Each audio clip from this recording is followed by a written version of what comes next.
Well, I didn't think they quite had enough hay left to get them through till tonight, but I want to move that feeder before I put another round bale in. So I just threw a couple little square bales in out of the hay mow, and boy, are they excited about those square bales. We started this channel to share our love of agriculture, to show you what we do every day at our full-time farming jobs and on our own little ranch. I hope you enjoy it.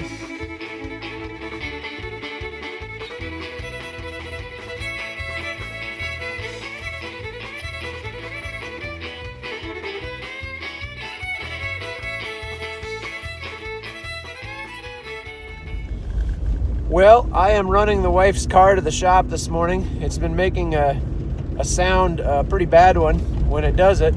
Sounds like a drive shaft coming apart or maybe an axle shaft or something. So, fingers crossed for a speedy diagnosis and a cheap repair, hopefully. Well, I've been putting off fixing this door latch on my Escape because I really hate taking door panels apart. But if my wife is going to be stuck driving this car for a day or two, I better get it fixed. Why is there a tile flag sticking out the top of my Ford Escape? Passenger door, you may ask? Well, I was so proud that I just got done fixing the door latch on the driver's side door. And I shut the door and it latched so nicely. And it also locked very nicely, and my keys are on the driver's seat, and I only have one set of keys. So I've been trying to break into my car.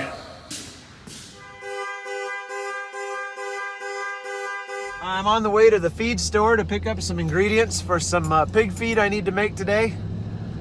It rained over the weekend. We got 1 inch and 6/10 of rain. It was fairly wet even before it started raining, and now it's super wet. The other bad news is that the weather guys are talking about mid-30s for highs and upper teens and lower 20s overnight for lows. So we are not going to dry out very fast. It's going to be wet for a while. We're hoping to get into that last field of corn and get it taken out at the end of the week if possible. The good news is with that field that it doesn't need any fall tillage. It doesn't need any manure applied to it.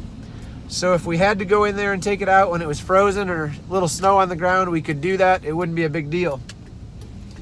The fall tillage, on the other hand, is a problem. We've got a lot of acres to get over with that chisel plow, and there is a chance now that we might not get it done this fall. Dad always said the best job you could do in the fall is better, or the worst job you could do in the... What did he always say? Like my dad always said, the worst job you can do in the fall is still better than the best job you can do in the spring. And the reason being, unless the ground is perfectly dry, which it never is as deep as the chisel plow goes, you're definitely going to make some clods. You're going to pull up some big dirt balls with the chisel plow. And if you do that in the spring, they will dry out and turn into hard clods that you cannot break up with the tillage pass before you plant. Then you've got air pockets next to the seeds, and you don't get things off to a good start. You make clods in the fall, it's not that big of a deal because the freezing and thawing action over the winter kind of weakens them to the point that when you hit them with your tillage implement in the spring, they just kind of pulverize and you make a nice uniform seed bed to come along to plant your corn into. So we really, really want to get that done in the fall if we can. We're hopeful that we're still going to get a chance to do it, but right now it's not looking good if you believe what the weather guys have to say. So you're probably thinking, you farmers have nothing to do now that you're rained out of the field. Probably just going to sit around and drink coffee. Well, I wish that was the case, but when you're in the field, there's a lot of things that get pushed to the back burner, and those things are all piled up, and we need to get those done now.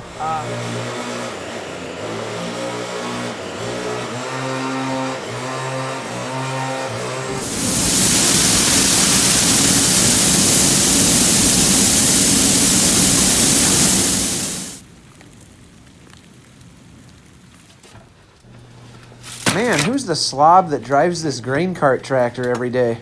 Good grief. Well, it's lunchtime, so I'm going to throw back a little coffee, head out to the shop, and put together this brand new hay feeder that I've got sitting here. I have a couple of guys that I'd like to show it off to. They may be interested in buying one or ordering a few. It is the hay feeding season. It's just kind of starting right now, so this is the perfect time to be looking at a new hay feeder.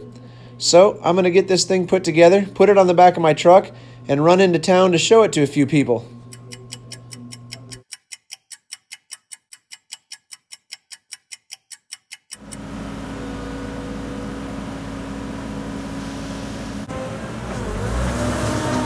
Well, I'm on the way back from this wild goose chase with pizza in my stomach, a feeder still on the back of my truck, and more questions than answers. As is typical, the directions went something like this. Oh, it's the big square house on the highway as you're headed out of town to the north. Right on the east side of the road, you can't miss it. Anytime you get directions like that, you probably need to look into it a little bit further before you act upon them. I won't incriminate the individual that gave me the directions by mentioning them by name. I will only say that genetically the odds of me looking a lot like this person in about 30 years are pretty good.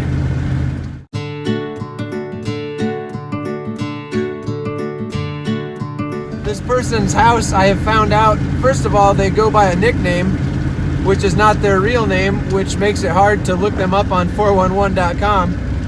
And secondly, their house is in a completely different town than I was instructed that it was. Anyway, we'll try this another day.